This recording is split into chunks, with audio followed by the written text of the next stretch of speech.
Well, hello everybody, and welcome to There Go My Marbles. And today is what am now going to dub as Monday Musings with Mason. And so this is going to be kind of an intro video, because I need to explain all of that. But I'm here in my little library. You can see I turned this little room that I have into my library, and it's part of what I'm going to be talking about today.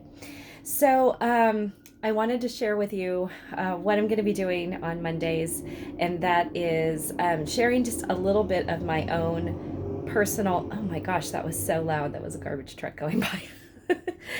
So my own personal little history journey vlog, whatever you want to call it, that I have going on here. And I'm pretty excited about all the stuff that I've been learning. So I just want to share it with all of you. And so I thought today on Mondays, every Monday would be a good day to do that. So, but need to give you a little intro.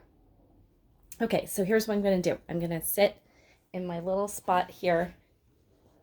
See, I made this little corner where I sit and I do my Bible study every morning.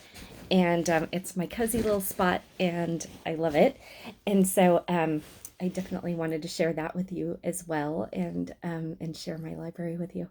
So all of this started as this is a almost 12-year journey that that's kind of culminated in all of this. And it started way back when I started to homeschool my kids. And I'm trying to think like how far. Okay, so like 2009. um, and I'll tell you a story about that. That's like a whole nother story about why we even started homeschooling. But so in the process, though, of starting to homeschool the kids, we discovered that our son had a learning difference.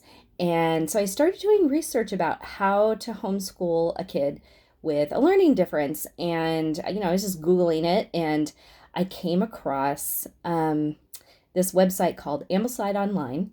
And it was a Charlotte Mason based homeschooling curriculum.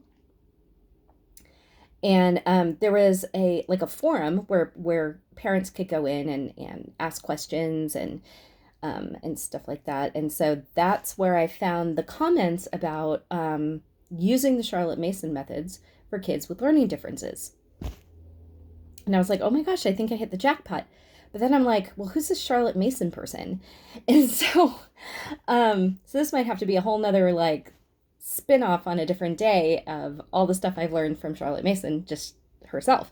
So anyway, she was a late 19th century educator in England, and she had these amazing methods of teaching, and she opened her own schools using her teaching methods. And the woman was ahead of her time because she understood that the kids were so one of the tenets of her philosophy is that children are born persons. In other words, they were born unique in the image of God with their own individual personalities and traits already bound up in them. And so it just goes along with like and that they weren't, as some teaching philosophies were stating at the time, they aren't empty buckets with which to be filled with information. They already had ideas from the very beginning of their lives, just over the course of, by the time they get to school age, they already have formulated their own opinions about certain things and their own ideas about certain things, just from exploring God's creation. And so, with that in mind, knowing that when you go to educate a group of children, that one size does not fit all. You can't educate them all in exactly the same way, because they all she understood that they all learn at different levels, at different paces, in different ways. They process information differently. So it's basically the nutshell of who she is. So she had developed all these different learning techniques and teaching techniques to educate a room full of all these different types of kids. And I'm like, oh my goodness, this is going to work perfectly because I've got this one kid with a learning difference, and I've got this other kid who's like polar opposite personality wise than the kid with the learning difference. Like, and my teaching style is completely different than what my kids need for their learning style. And so, yeah, you wrap all of that up. And those are all the things that, all the things that I researched to become, to home educate, because you need to understand all those things in order to be a home educator if you're teaching your kids, right? So, all that to say, I loved her methods so much. And I found a group of moms in my homeschool group that we've been a part of for the 12 years that we've been homeschooling that love her methods as well. And I have one very good friend who came out of this in particular.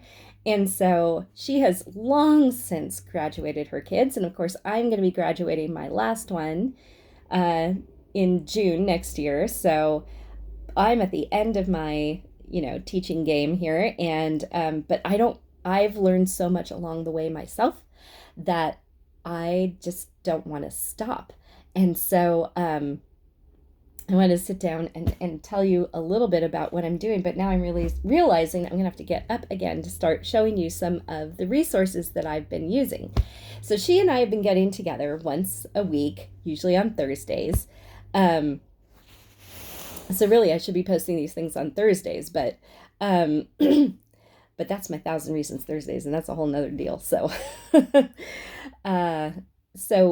let me just show you. So we liked using Ambleside Online. That could also go in my favorite things post. I might even end up doing that on Fridays, just posting my favorite Charlotte Mason resources. So Ambleside Online is one of them. And then there is a woman named Michelle Miller who has a website and writes a curriculum called Truth Quest History. And her Truth Quest History guides have been a really very well used resource for both my friend and I. And so I'm going to show you one of her books. So this is where we started. We thought, okay, well, if we're going to study history, might as well start at the beginning, right? And history in God's eyes, and I have written a paper about this, and I posted it on Patreon, and I posted a copy of it in the Facebook, in Marble's Facebook page, and a link to it on the Instagram. And so if you want to go back there, you can go to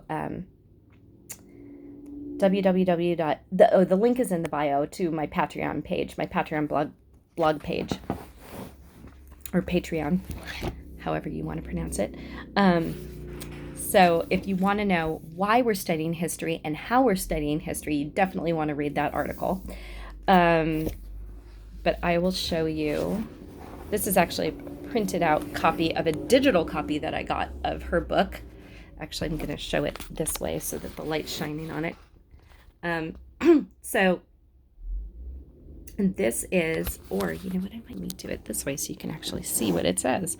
So Truth Quest, God initiates, people respond, history happens. So it's really by us being allowed to participate in God's plan. That's one of Michelle Miller's quotes that I love. And so we're starting from the beginning, starting with creation, Old Testament, Ancient Egypt. That's what this first book is, and it's a thick boy. And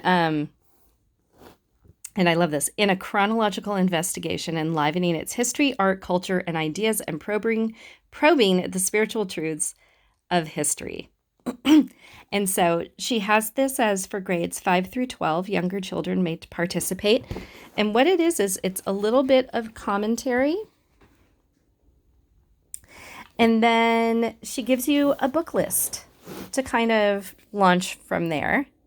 In this particular part, this lesson, You're reading a little bit of Genesis. Oh, this is one of the days of creation when God created the sun, moon, and stars. And so you can read the astronomy. So the ones that I have highlighted are part of my library. So I actually use these guides to decide what I was going to put in my library. And then, so that bookcase right there in the center is chronological history from creation all the way at the top left through modern history all the way to this second from the bottom shelf. And then the bottom shelf are large books that wouldn't fit in on the regular bookshelves. So then from left to right, it's beginning all the way through modern history. And then these two bookshelves are book lists from Ambleside Online, years 1 through 12, year 1 starting at the very top. Mostly, and so it's all the books that are mostly literature. There's some history, some natural science, and things like that filled in. And so that's from the top left of the bookcase on the left, and it goes all the way through to that corner bookcase on the right, all the way down. Actually, I lied. To the second shelf. The third shelf is Charlotte Mason, like studying how her philosophy and all that, those kind of resources. And then there's nature study resources. And then the rest of the shelves are just some more of my favorite books and things. And then this bookcase is collections, like series and collections and things like that. Like the middle shelf is all, we went to our library book sale and there was a box of this collection of Agatha Christie mysteries, and I nabbed it. I think I got it for like the whole box for $5. I was so excited. So there's that. Anyway,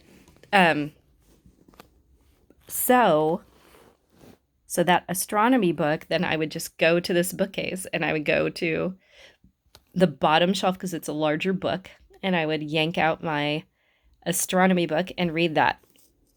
So that's basically how we've been doing this. So where we've gotten to, and we started this in July, and we're just barely gotten past day 7 of creation. We are on lesson 11. Questions, days, young or old Earth, evolution, dinosaurs. And so we read the commentary, and now I'm ready to dig into the actual reading part. And so, and in the meantime, I'm also reading through, put this around again, this lovely gem, Adam and His Kin, The Lost History of Their Lives and Times. And so this is basically, and Ruth Beechick is a very well-known classical and she's known in classical and Charlotte Mason circles. This author, she's written a few other books that have been used for homeschooling curriculum. Journey Through the World's Forgotten Years. So it starts with creation and talks about the creation of Adam and the book of Adam, his portion of Genesis that was written by him. And then it tells just in story form everything that you've read in, like, I think this basically covers the first 11 chapters of Genesis. So I'm working my way through this because my kids read portions of it, but I never read through the whole thing myself, and I really want to.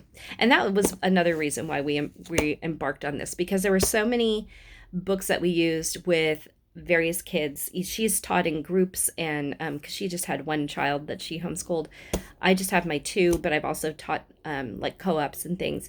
And there's portions of certain books that I've used for resources and to read aloud to the kids and stuff like that. But there's been quite a few books that they've ended up, as when they got older, read on their own. But I haven't read through them. And so, and I felt kind of gypped that I didn't get to read through them, or I didn't have time to read through them or whatever. And so that's why I want to do it now, because now I have time.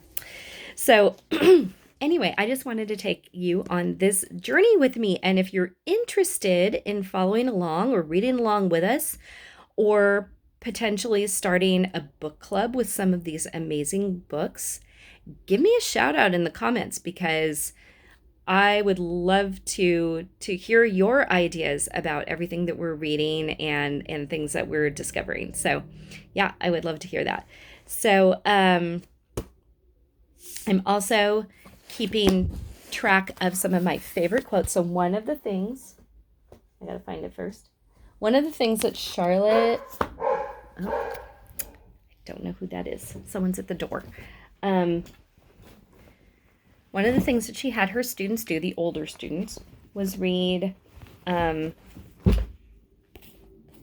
read, but have a book of mottos where you pick out a quote, your favorite quotes, and keep them in a journal and write them down. So I've done that. I've been doing that since I've been doing this. So I really wanted the full Charlotte Mason experience, because I'm a nerd like that. So like the last thing, I made a note when I read chapter 6 of Adam and His Kin, just things that I just wanted to remember and keep at the forefront of my mind. Things like Adam knew all the things of creation and the world and taught them to his children. So because he was there in the beginning, and God taught him those things, and he passed them on to his kids. And that's how the rest of the world knew about these things. When the Garden of Eden disappeared, there was no meeting place with God. So before the fall, Adam and Eve walked with God and talked with God, had communion with God, had a personal relationship with him in the garden. And when they sinned and had to be kicked out of the garden, God placed cherubim at the entrance to Eden, and Adam would offer sacrifices. Like God showed them as soon as he kicked them out how to offer a sacrifice to atone, right? And so that would be the place where they would meet with God and offer sacrifices and burnt offerings to him. But then at some point, God removed the Garden of Eden. He hid it so that man couldn't find it. And then that removed a way to have a place to meet with God. So then Adam had to build an altar in order to offer the burnt sacrifices and continue to worship God. So just interesting things like that just make you go, oh, wow, I didn't really think about it that way. Yeah, just lots of really good stuff. So these are the kinds of things. So my Monday musings will be, Monday musings with Mason will be about the things that I'm learning as I study history and as I study God's Word, and work my way through. Now, this is just the first book of 2, 3. What are there, like 7 books? Yeah, of 7 books. Not all of them are this thick, but that work your way all the way up through modern history. So who knows how long it's going to take to get through this, but we'll just keep plugging along and we'll just see how far we get. But it's all good, and it's all really interesting stuff to talk about. So yeah, I just wanted to give you an intro of that. And then another method that Charlotte uses, and you are more than welcome to ask me questions about how I incorporated these into our homeschool study. Now this, I got another favorite website that I used throughout my homeschooling years was simply Charlotte Mason, because she broke everything Ambleside Online had to say and Charlotte's methods and made them really simple to use and do. And she created her own resources, and so you can get all these things. They're all available on her website. But here's another. This from Simply Charlotte Mason. It's already pre-printed book called Charlotte would have the children have their own book of centuries, which was basically a timeline, but a very detailed timeline. So here's a sample of what it would look like. So they could make a list of like the people that they were discovering in their readings, events, wars, developments. And then they would have a century at a glance. So all those little tanks are the years that there was a war. This is an example. And then stock market crash, Great Depression. So obviously this is the 1920s, and that's World War I. And then, yeah, in the 60s. So this is so it's by century. And then the 5, 10, 15, 20, that's 100, the 100 years. So this brings us all the way up to 2000, 1901 to 2000. So we started at the very beginning. And the beginning, I'll show you. You would just make, so from creation to 3001 BC, you would just make notes of what was happening. And then, so far the only noteworthy person, because I haven't really made any notes since I've started reading Adam and His Kin, are just Adam and Eve. And we haven't gotten to the year 3000 yet. So I don't have anything in here yet. But there was a ton of stuff that happened even before creation began. And so I had this idea that I needed to make a page to start the book that talks about the things that existed or have existed for all eternity and will exist for all eternity. And that would be the Holy Trinity, the Father, the Son, and the Holy Spirit. They have existed, they exist, and they will exist always. Some notes, just the other things. I also started making a note just based on my readings. I've discovered that the things that have always existed because the Trinity has always existed are communication, grace, holiness, and wisdom. And then some other notes. We were all thought of and planned for. Jesus' death was ordained. These are all the things that happened before creation even happened. We were all thought of, you, me, here, right now, we were all thought of and planned for. Jesus' death was ordained before the foundations of the earth. The promise of eternal life was ordained before the foundation of the earth. We find all this in Scripture. And we were all, those who are His and have been called, are called and saved through Jesus. And all of that was already preordained before the foundation of the... It's just like when you write it all down like that, it just like blows your mind. So the other thing that my friend and I are doing is, and this is one of the resources that was in Truth Quest history, is painting the days of the 6 days of creation. And so it was both of our first true attempt at freehand watercolor. And so it's step-by-step. Actually, I'll show you the resource. I have to get up so you know what it is. Okay. So here it is. It's this Days of Creation book, teaching the glory of God's work through art. So that's our creative outlet. And it's kind of cool because this is one of the days, day 4. And they give you step-by-step instruction on how to paint that. So I'll just show you if you want to see my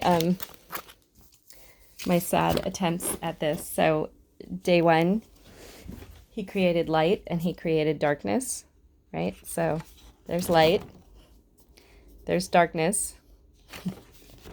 Then he separated the light from the darkness. Okay. And then he created the firmament of the earth and separated the waters from above from the firmament of the earth. And then he actually created land and the seas. So land and sea. And then he created some plants and some trees, and then he created the stars, moon. He created the sun, moon, and stars. And then he created the swimming creatures and the birds of the sky. That is my sad attempt at a jellyfish. But I think my whale turned out really cute. and that's as far as we've gotten. We haven't gotten to the next. We just haven't. We've had to take a break. Just different things have happened. My friend's refrigerator broke, and the repairman came on the day that we normally meet, and so that's why we couldn't meet last week, and that's when we were supposed to paint the creation of man. So so that's going to be next. Anyway, so that's my fun little book that I've got going, and so I'll keep sharing with you each week what we're up to. And this video is going a little bit, like quite a bit longer than I expected it to, so I don't want to stretch it out too much farther, but please, if you have any questions about what I'm doing or what my resources are, I would love to hear from you. So go ahead and post in the comments any questions. I'll be sure to get back to you. Okay, I hope you all have a blessed week, and I'll see you tomorrow for Tasty Tuesdays.